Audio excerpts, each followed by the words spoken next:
Hey there, friend. Welcome back to Daily Dose Radio here in the Bible Bistro. Today in the Bible Bistro, we're studying Psalm 35, verses 18 through 20, and this is your home for organic Bible study that's fresh and delicious, responsibly handled, locally sourced. This is artisanally made. This is Daily Dose Radio. So I hope that you're having a great day today, and we're going to study 18 through 20, and here we have a little surprise in verse 18. Not really a surprise, but we've seen it before. We're going to see it again. And we'll just go ahead and read then verses 18 through 20, and then we'll just jump into the surprise there in verse 18. I will give thee thanks in the great congregation. I will praise thee among much people. Let not them that are mine enemies wrongfully rejoice over me. Neither let them wink with the eye that hate me without a cause. For they speak not peace, but they devise deceitful matters against them that are quiet in the land. All right. 18 through 20. I will give thee thanks in the great congregation. I will praise thee among much people. Now, how is this possible? He just said, Lord, how long? How long will you look on? So he's complaining a little bit, right? And his request is still, rescue me, rescue my soul, my darling from the lions. That's still his request. So we know that it hasn't happened yet. And then he says, I will give you thanks in the great congregation. I will praise thee among much people. Nothing's happened yet. And he's already saying he's going to give him thanks. You see, this is the way it goes.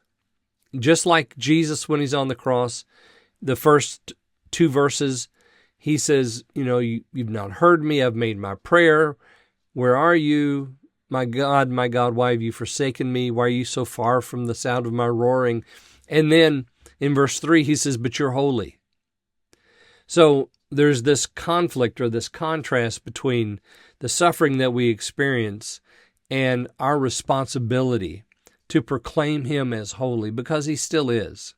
Even if it doesn't go our way, even if we don't like what's happening right now, remember, all things work together for good to those who are called. So God's doing his work in us. We might not like it. We might not want it to be happening. We might be saying to him, and how honest is that prayer? Lord, how long? How long are you going to watch? Come and rescue my soul from these abusers and my darling from the dogs and the lions. You see, and then he says, I'll give you thanks. I will praise you among the peoples.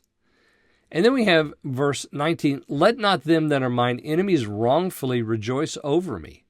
Neither let them wink the eye that hate me without a cause. So you see them rejoicing and winking the eye. They think they've got him, And then verse 20, I love this.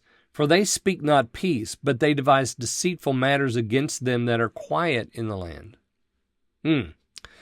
Deceitful matters. So they don't speak peace. What they speak is deceit. And the people that are quiet in the land, who are they? They're the righteous ones. Have you ever noticed how loud and obnoxious and boisterous the wicked are? They're very loud. They like to be loud. They want to be heard over everyone else. And the people that are quiet are the ones that are at peace, the ones who know the Lord, the ones that are trusting him. Why? Because they're at rest. This is the same contrast that we have in Psalm 120. Remember Psalm 120? It begins the ascent psalms.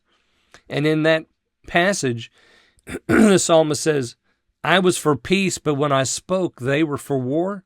Kind of describes the situation that he was in out in the world. The world loves their conflicts. They love their revenge. They love the violence. But the people that are quiet in the land, those are the ones that are trusting and resting. I hope that describes you today. Well, join me tomorrow. We're going to look at verses 21, 22, and 23 here on Daily Dose Radio.